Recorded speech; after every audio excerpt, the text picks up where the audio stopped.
The disappearance. In the small, close-knit town of Wycliffe, nestled deep within a forested valley, the ordinary was shattered one fateful evening. Emma Cartwright, a bright and beloved teenager, had just finished a late-night study session with friends. As she waved goodbye, her laughter echoing down the quiet streets, no one imagined it would be the last time they'd hear her voice. Emma's disappearance struck the town like a lightning bolt. Her parents, John and Mary Cartwright, were inconsolable. They retraced her steps endlessly, their grief a raw, open wound. The community rallied around them, but as days turned into weeks with no sign of Emma, a dark cloud of fear settled over Wycliffe. That's when the hum began, a low, almost imperceptible sound that seemed to vibrate through the very bones of the town. It started at night, a soft, eerie frequency that you felt more than heard. It seeped into dreams, twisting them into nightmares, and during the day, it lingered in the back of everyone's mind like a distant, unshakable dread. The Cartwrights weren't the only ones tormented by the loss. As the hum persisted, the town's sense of safety unraveled. Children clung to their parents, afraid to sleep alone, while adults whispered about ancient curses and restless spirits. The police, usually so dependable, were at a loss. There was no evidence, no clues, just the unsettling hum that seemed to grow louder with each passing night. The signal. The hum was only the beginning. Radios, televisions, even old record players began picking up the strange signal. Static at first, but then, unmistakably, voices. Distorted and garbled, they spoke in broken sentences, the words just beyond comprehension. Yet, in the midst of this auditory chaos, there was something chillingly familiar. Linda Klein, the town's librarian, had been one of Emma's mentors. She loved Emma like a daughter, and the girl's disappearance had left her feeling hollow.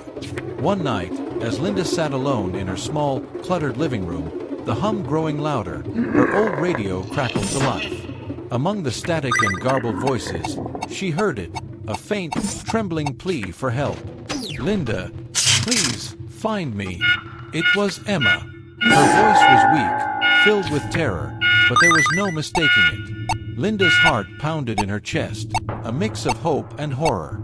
She tried to respond, to call out to Emma, but the signal cut off as abruptly as it had started, leaving Linda in stunned silence, her hands trembling as she clutched the radio.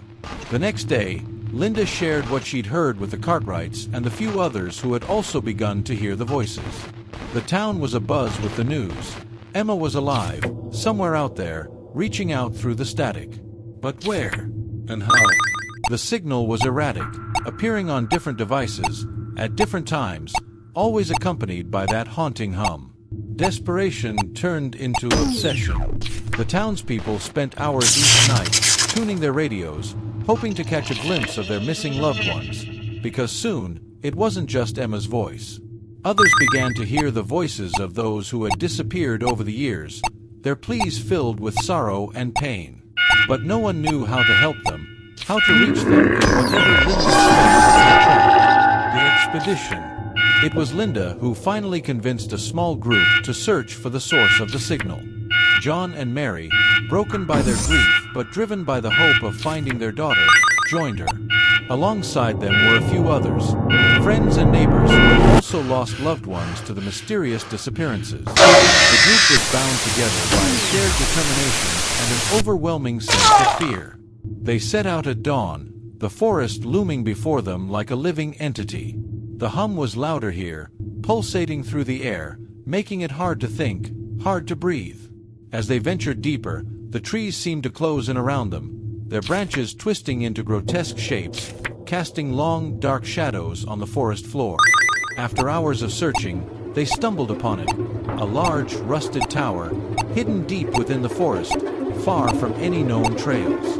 It was an old radio tower, long abandoned, its metal frame corroded by time, yet it still stood tall, ominous against the sky. At the base of the tower was a small building, decrepit and half-buried by the forest, as if nature itself was trying to swallow it whole. Inside, the air was thick with the smell of decay and mildew. The equipment was ancient, covered in layers of dust and cobwebs, yet it still buzzed with a faint, unnatural energy. In the corner of the room, they found a large metal door, bolted shut, with strange symbols etched into its surface, symbols that none of them recognized, but that filled them with an inexplicable sense of dread.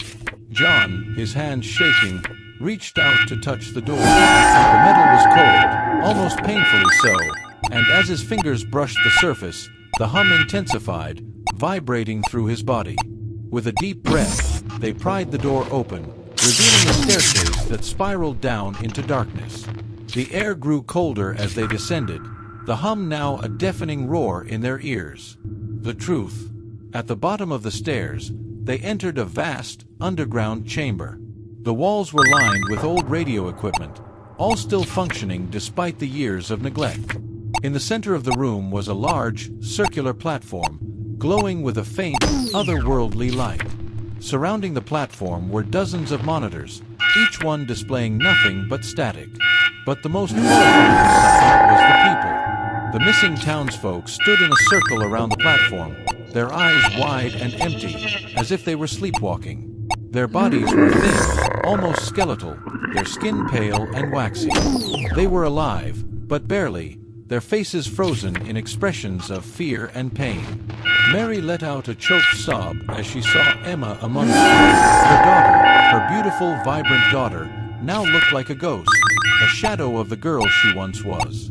Emma's eyes flickered with recognition as she saw her parents, but she couldn't move, couldn't speak. It was as if something was holding her there, binding her to the platform. Linda, fighting back tears, realized the truth. The tower wasn't just a transmitter, it was a gateway, a portal to another realm. The signal wasn't just a frequency, it was a beacon, drawing the lost and the forgotten into the void. And now, it was calling to them too. The group tried to approach the platform, but as they did, the hum transformed into a high-pitched screech, the air around them shimmering with an unnatural light. The room seemed to warp and twist, the walls closing in, the floor tilting beneath their feet. They were thrown back by an unseen force, and the light from the platform grew brighter, more intense. The monitors flickered, and for a brief moment, the static cleared, revealing scenes of the missing, lost in a twisted nightmarish world. It was a place of darkness, where time and space bent into impossible shapes, where the laws of reality no longer applied. The faces of the lost were filled with terror, their eyes pleading for help. The sacrifice. Linda knew what had to be done. The portal had to be closed, the signal silenced, but doing so would require a sacrifice. Her heart ached as she looked at Emma, at the other lost souls, their bodies tethered to this world but their minds trapped in another. She knew that saving them meant losing them forever, but it was the only way to stop the madness, to end the suffering. With a resolve born of desperation, Linda stepped forward. The others tried to stop her, but she shook them off, her eyes filled with determination. She made her way to the platform, the light blinding now, the air crackling with energy. As she reached the console, she placed her hand on the controls, feeling the cold metal beneath her fingers. Emma's eyes locked onto Linda's, and for a moment, the girl's expression softened, as if she understood what was about to happen. A tear slipped down Linda's cheek as she activated the controls, the platform humming with power. The ground shook, the air vibrated, and the portal began to close. The room started to collapse around them, the walls crumbling, the ceiling caving in. Linda could feel the pull of the void, dragging her toward the platform. With one final surge of strength, she pushed the controls to their limit. The light flared, and then, in an instant, it was gone. The portal imploded, the room falling silent, the hum vanishing, replaced by the sound of falling debris. Aftermath.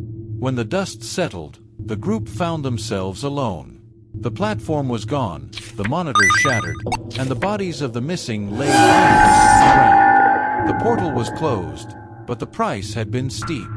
John and Mary clung to each other, their hearts broken, but there was a small comfort in knowing that Emma was finally at peace, no longer trapped in that twisted nightmare realm.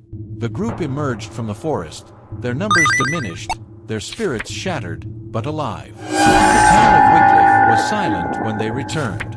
The hum was gone, the signal silenced, and the disappearances had stopped. But the memory of what they had witnessed, the horrors they had faced, would haunt them forever.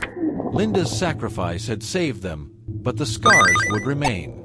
And sometimes, on a quiet night, when the wind was just right, the townsfolk swore they could still hear it, the faintest whisper of a forgotten frequency calling out from the depths of the void.